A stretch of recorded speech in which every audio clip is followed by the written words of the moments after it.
Dharmasthala case ತನಿಖೆಗೆ ಅಂತ್ಯ ಹಾಡುತ್ತಾ ಸರ್ಕಾರ. ಇಂದಿನ ಕ್ಯಾಬಿನೆಟ್ ಮೀಟಿಂಗ್ನಲ್ಲಿ ಮಹತ್ವದ ಚರ್ಚೆಗಳಾಗುತ್ತೆ. ಧರ್ಮಸ್ಥಳ ಕೇಸ್ ಬಗ್ಗೆ ಎಸ್ಐಟಿ ತನಿಖೆ ವಿಚಾರ ಕೂಡ ಚರ್ಚೆಯಾಗುತ್ತೆ.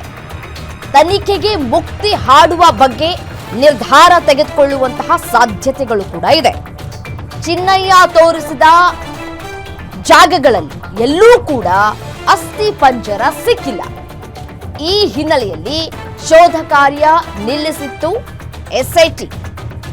ಚಿನ್ನಯ್ಯ ಹೇಳಿದ್ದೆಲ್ಲ ಸುಳ್ಳು ಅಂತ ಎಸ್ಐಟಿ ತನಿಖೆಯಲ್ಲಿ ಬಯಲಾಗಿತ್ತು.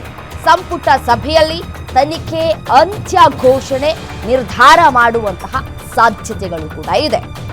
ಒಂದ್ ಕಡೆ ಎಸ್ಐಟಿ ಅಧಿಕಾರಿಗಳು ಈ ಒಂದು ಪ್ರಕರಣಕ್ಕೆ ಅಂತ್ಯ ಹಾಡುವಂತಹ ಸನ್ನಿಹಿತದಲ್ಲಿದ್ದಾರೆ. ಮತ್ತೊಂದು ಕಡೆ ಸಂಪುಟ ಸಭೆಯಲ್ಲಿ ಈ ಒಂದು ಪ್ರಕರಣ ಸುಳ್ಳು ಅಂತ ಏನು ಸಾಬೀತಾಯಿತೋ, ಈಗ ಈ ಒಂದು ಪ್ರಕರಣಕ್ಕೆ ಅಂತ್ಯ ಆಡುವಂತಹ ಎಲ್ಲ ಸಾಧ್ಯತೆಗಳು ಕೂಡ ಇದೆ.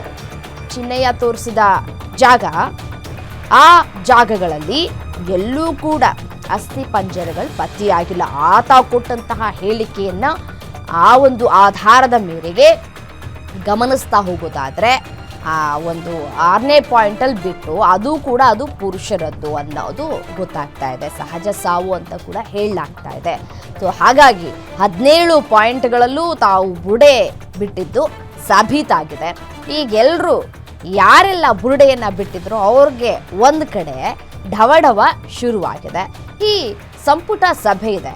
ಸಂಪುಟ ಸಭೆಯಲ್ಲೂ ಕೂಡ ಈ ಒಂದು ವಿಚಾರವನ್ನ ಮುನ್ನೆಲೆಗೆ ತೆಗೆದುಕೊಂಡು ಬಂದು ಅಂತ್ಯ ಹಾಡುವಂತಹ ಸಾಧ್ಯತೆಗಳು ಕೂಡ ದಟ್ಟವಾಗಿ ಕಾಣಸಿಗ್ತಾ ಇದೆ. ಇವತ್ತು ಕ್ಯಾಬಿನೆಟ್ ಮೀಟಿಂಗ್ ಇದೆ.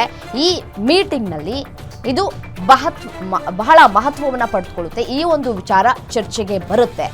ಚರ್ಚೆಗೆ ಎಲ್ಲರೂ ಕೂಡ ಒಮ್ಮತದಿಂದ ಈ ಒಂದು ಪ್ರಕರಣಕ್ಕೆ ಅಂತ್ಯ ಆಡುವಂತಹ ಎಲ್ಲ ಸಾಧ್ಯತೆಗಳು ಕೂಡ ಇದೆ.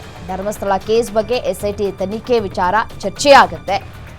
ಯಾವ ರೀತಿಯಾಗಿ ಎಸ್ಐಟಿ ಅಧಿಕಾರಿಗಳನ್ನ ನೇಮಕ ಮಾಡಿದ್ರು, ತನಿಖೆ ಹೇಗೆ ಸಾಕ್ತು, ತನಿಖೆ ಯಾವ ಹಂತದಲ್ಲಿತ್ತು, ಪ್ರತಿಯೊಂದು ಕೂಡ ಗೃಹ ಇಲಾಖೆ ಮತ್ತು ಸಿಎಂ ಸಿದ್ದರಾಮಯ್ಯನವರಿಗೂ ಕೂಡ ಇಂಚಿಂಚು ಮಾಹಿತಿಯನ್ನ ಎಸ್ಐಟಿ ಅಧಿಕಾರಿಗಳು ಹಂಚಿಕೊಂಡಿದ್ದಾರೆ. ಸೊ ಈ ಬೆನ್ನಲ್ಲೇ ತನಿಖೆಗೆ ಮುಕ್ತಿ ಹಾಡುವ ಬಗ್ಗೆ ನಿರ್ಧಾರ ತೆಗೆದುಕೊಳ್ಳುವಂತಹ ಸಾಧ್ಯತೆ ಇದೆ ಇವತ್ತು ಈ ಒಂದು ಮೀಟಿಂಗ್ನಲ್ಲಿ.